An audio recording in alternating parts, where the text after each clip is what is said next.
समोर घेऊन जाण्याकरिता त्याच्या मंत्रालय स्तरावरच्या ज्या ओळखी आहेत अतिशय चांगल्या लेवलवर, अशी मंत्रालयामध्ये एक साधा कक्ष अधिकारी जर तुमच्या ओळखीचा असेल तरी तुम्ही मंत्रालयामध्ये राहिलेली सगळी कामं तुम्ही सहज करू शकता.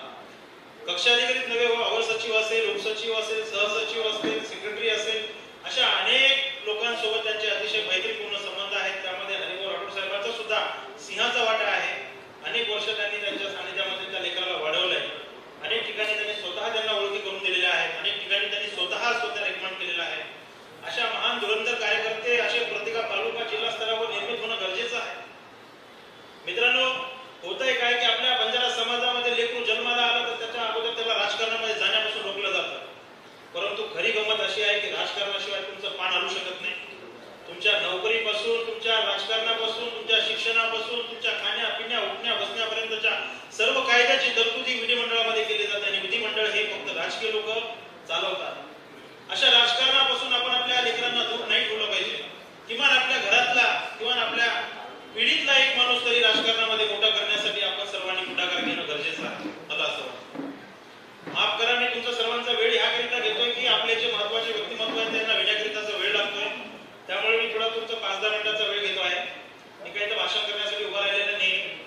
मी फक्त एक छोटासा एक सूत्रसंचालन करणारा कार्यकर्ता मुंबईमध्ये आहे. आज आपण मला जे माझा मुद्दा राहिला बोलायचा की राजकारणामध्ये आपल्या धडाडीने या महाराष्ट्रामध्ये नव्हे तर देशामध्ये कृषी क्रांती घडून आणली. अतिशय असा मोठा दुष्काळ महाराष्ट्राने बघितला, देशाने बघितला, किंवा जगामध्ये सुद्धा त्यावेळेस असं पडसाद उमटले असते त्या दुष्काळाचे. अशा प्रसंगामध्ये आदरणीय वसंतराव नाईक साहेबांनी शेतीमध्ये क्रांती घडून आणली. कारण शेतकरी जगला तरच सर्व जगतील. व्यापारी असो, नोकरदार असो, कुणी असो, जोपर्यंत आपल्या पोटामध्ये अन्न जात नाही तोपर्यंत आपण जगू शकत नाही. आणि असा जगाचा पोशिंदा जगला पाहिजे. अशा मोठ्या विचारसरणीचे आदरणीय वसंतराव नाईक साहेब यांची 111वी जयंती, युनिक नंबर आहे असा 111वी जयंती आज घडी आपण महाराष्ट्रामध्ये मुंबईमध्ये साजरी करत आहोत. अशा धावपळीच्या शहरामध्ये जिथं कुणाकडेही वेळ नाही, अशा या धावपळीच्या शहरामध्ये आपण ह्या कार्यक्रमाला घडवून आणत आहोत. मला सांगायला आनंद वाटतो की हाडाचा कार्यकर्ता आमचा राजेश चव्हाण जालनेकर याच्या विचारसरणीतून ह्या वसंत विचारमाला या संघटनेची, या संस्थेची, या चळवळीचा जन्म आजपासून मला वाटतं 10 वर्षापूर्वी या चळवळीचा जन्म झाला असावा. महान धुरंधर असा कार्यकर्ता जो फक्त स्वतःचं जीवन समाजासाठी आणि फक्त समाजासाठी व्यतीत करतो असा धडाडीचा कार्यकर्ता, हाडाचा कार्यकर्ता आदरणीय हरिभाऊ राठोड साहेब यांच्या सानिध्यामध्ये त्यांनी राजकारणाची बाळकडू घेतले. अगदी मंत्रालयामध्ये आपण बघत असाल, कधी कोणाला अनुभव आला असेल की 1-1 किलोमीटर दूर लाईन लागते पास काढण्यासाठी मंत्रालयामध्ये. अक्षरशः नरिमन पॉइंट पर्यंत कधी कधी त्या लाईन जातात.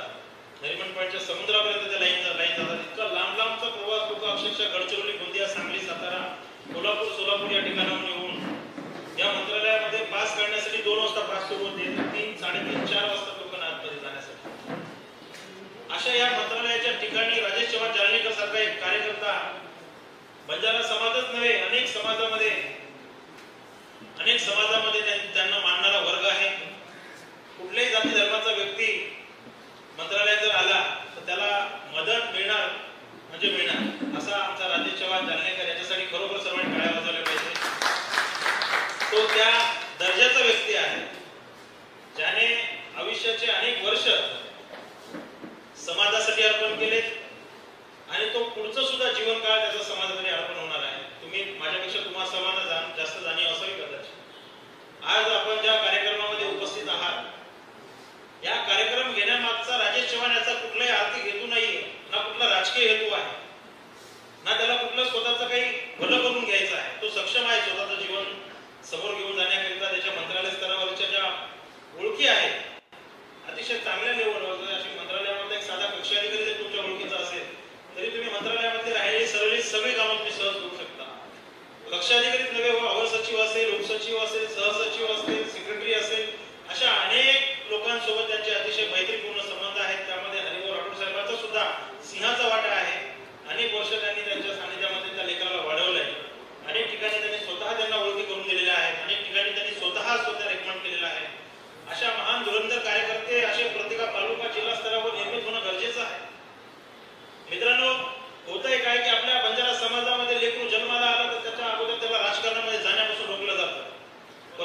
गंमत अशी आहे की राजकारणाशिवाय तुमचं पान हलू शकत नाही.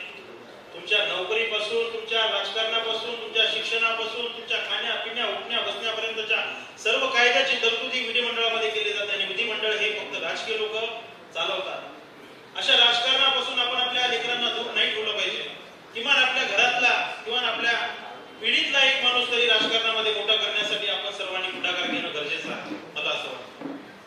माफ करा, मी तुमचा सर्वांचा वेळ ह्याकरिता घेतोय की आपले जे महत्वाचे व्यक्तिमत्व आहेत त्यांना येण्याकरिताचा वेळ लागतोय. त्यामुळे मी थोडा तुमचा 5-10 मिनिटाचा वेळ घेतो आहे. मी काही तर भाषण करण्यासाठी उभा राहिलेला नाही. मी फक्त एक छोटासा एक सूत्रसंचालन करणारा कार्यकर्ता मुंबईमध्ये आहे. आज आपण, मला जे माझा मुद्दा राहिला बोलायचा की राजकारणामध्ये आपल्या घरातला एक तरी मुलगा, ती स्त्री असेल ती पुरुष असेल, त्यांना वाढू द्या. अगदी ग्रामपंचायतच्या सरपंचापासून, तिथला सरपंचच नाही, तिथला अगदी सदस्य असेल, पंचायत समितीचा सदस्य असेल, जिल्हा परिषदचा सदस्य असेल, तुमच्या बँकेची निवडणूक असेल, कुठल्या पतपेढीची निवडणूक असेल, त्यांना पार्टिसिपेट करू द्या. जोपर्यंत तुमच्या घरामध्ये राजकारणी जन्माला येणार नाही, तुमच्या घराला न्याय मिळणार नाही. मी जाणतो, इथले बसलेले बरेचसे आपले मान्यवर लोक सुद्धा जाणतात की तुम्ही किती मोठ्या अधिकारी पदावर बसा, तुमचा कंट्रोल हा राजकीय व्यक्तीच्या हातामध्ये असतो. तिथं बसणाऱ्या काही अधिकारी आहेत, काही कर्मचारी असतील. आदरणीय हरिभाऊ राठोड साहेब एवढे जाणकार, अतिशय राजकारणामध्ये वरिष्ठ अशा पदावर त्यांनी खासदार म्हणून काम केलेलं आहे. त्यानंतर महाराष्ट्राचं सर्वोच्च सभागृह विधान परिषद ह्या ठिकाणी सुद्धा त्यांनी काम केलेलं आहे. साहेब, आपण तर जाणता की किती मोठा IAS अधिकारी जरी मंत्रालयामध्ये सेक्रेटरी म्हणून जरी काम करत असेल, अप्पर मुख्य सचिव म्हणून काम करत असेल, चीफ सेक्रेटरी म्हणून काम करत असेल साहेब, तरी तो माणूस त्याच्या नावाच्या पुढे एका आमदाराचं नाव लावलं जातं, चीफ सेक्रेटरीच्या नावाच्या अगोदर सुद्धा. हालाकी चीफ सेक्रेटरी हे राज्यपालाच्या नंतर महाराष्ट्रातलं सर्वोच्च असं पद आहे आणि प्रशासनातलं तर सर्वात मोठं पद. तरी सुद्धा आमदाराची किंमत त्याच्यापेक्षा मोठी आहे. आमदारांची टर्म फक्त 5 वर्षासाठी असते, तरी सुद्धा आमदार हा त्याच्यापेक्षा मोठा आहे. म्हणून तुम्हाला माझी नम्रतेची विनंती आहे की आपल्या घरामध्ये एका तरी राजकारणी लेकराचा जन्म होऊ द्या, त्याला मोठं करा, त्याला रोखू नका. तो कुणाचे बॅनर लावत असेल, तो कोणता पोस्टर लावत असेल. अहो, तुम्हाला सांगतो, गोपीनाथ मुंडे साहेबांसारखे समाजसेवक कार्यकर्ते या देशामध्ये होऊन गेले. अक्षरशः त्यांनी रिक्षामध्ये सायकलवर चढून त्यांनी लोकांचे पोस्टर लावलेले. अटल बिहारी वाजपेयींचा तोच भूतकाळ आहे. अगदी तुम्ही नरेंद्र मोदी साहेबांचं उदाहरण घ्या, देवेंद्र फडणवीस साहेबांचं उदाहरण घ्या, नाना पटोले साहेबांचं उदाहरण घ्या. आज आपल्या कार्यक्रमामध्ये आपण ज्या लोकांना बोलवले सर्व राजकारणी व्यक्तिमत्व आहेत. त्यांच्या एका फोनवर चांगल्या चांगल्या भिंती पडतात, चांगले चांगले सरकार पडतात. महाराष्ट्रामध्ये गेल्या 2 वर्षापूर्वी झालेलं आपण सर्वांनी बघितलं. फक्त महाराष्ट्र नव्हे, देशाने बघितलेलं. देशाने काय, जगाने या गोष्टीची नोंद घेतलेली आहे की राजकारणी म्हणून काय करू शकतात. आणि राजकारणी कधीही कुणाचे शत्रू नसतात, आतून सगळे मित्र असतात. मित्रांनो, अशा या राजकारणामध्ये आदरणीय आमच्या वसंतराव नाईक साहेबांचा जन्म झाला. त्या कुटुंबांनी त्यांना वाढवलं, तर त्यांनी पण असं फक्त शिकवलं असतं, बेटा तू फक्त अधिकारी येतो, शाळा शिकलं तर नोकरी करलं तर आज आपल्याला वसंतराव नाईक दिसले नसते आणि तुम्ही आम्ही पण दिसलो नसतो. आपण सगळं इथे ऊस तोडायला गेलो असतो. आपले दिवस काय होते आजपासून 60-70 वर्षापूर्वी जर गेलात तर दगड फोडायचे, आपण ऊस तोडायचो, आपण चोऱ्या माऱ्या, याच्यापेक्षा आपल्याकडे काय होतं. तितर माऱ्या जाते ते आपण चिचावर आता ते आणला. आजही परिस्थिती बरेचसे तांडे पेढे तमिळ मार्ग नम्रतेच्या विनंतीचं जे पुरुष आहे, महापुरुष आहे, आपण आता फोटो देखरेचा हे महापुरुष अधिकारी कोणी येतो, जेव्हा वकील येतो, जेव्हा वकील कोण मालूम, जसो आमदार येगो, जसो राज्यमंत्री येगो, जसो मंत्री येगो, जसो महाराष्ट्र मुख्यमंत्री येगो, महाराष्ट्र पुणे पुरे देशात मालूम पडो. आज आपले समाज कचरा वडे IAS IPS IRS पण मंजूर नोंद पहिले येते अर्चने, पण आपण समाज 5 आमदार मंजूर नोंद पुरे महाराष्ट्र कधी विचारलो 5 आमदार, पण 10 बार एक IAS IPS IRS सौंदर नाम कधी विचारे तो जो तांडेल भरवून तालुका भरवून जिल्हा भरा कोई विचारे नहीं किंवा म्हणजे पोस्टिंग सुद्धा 2020 बाद में अमेंडमेंट बिल्डो जो कि UPSC में तब पास है तो UPSC में તમને તમાર લોકલ કેડર લેતો હોય, તમાર જિલ્લામાં તમાર म्हणजे તમાર રાજ્યમાં તમને જતો હોય, તમને તમાર બાજુનો રાજ્ય લેવું લાગે, દૂરે રાજ્ય લેવું લાગે, તો તમારા રાજ્યમાં અંદર સમજા કામ કરી શકते બોલે તો આટલા મોટો પદ રહે તમારો ઉપયોગ કાઈ છે. તમો રાજ્યમાં જાવા તમાર તાંડરી બાલબચ્ચા હોતો લઈ જાવા ઓજ રાજ્ય તમાર તાંડરી બાલબચ્ચા શીખેવાળા ઓજ રાજ્ય મોટે વાળ તમાર ગણગોત્યન काय તમાર स्वतः घरे में लोकनो भूल जाए. मग कोणी कहतो की बातम राजकारणी में फक्त राजकारणी में जाओ अधिकारी बनाओ पण बना, परंतु असो अधिकारी निर्माण करो की जे अधिकारी તમાર સમાજને વિચારી, તમને વિચારી, તમને યોગ્ય સરકારની તમાર प्रत्येक सुख दुखे में शामिल हो जाए. अशा प्रकारे ती आपण वो ऐसे वाते में आपण श्रीमंत आपण स्वतः जाणकार छो तो मन जरा काही बोले ती मार भावना व्यक्त करी ती भावनातील कारण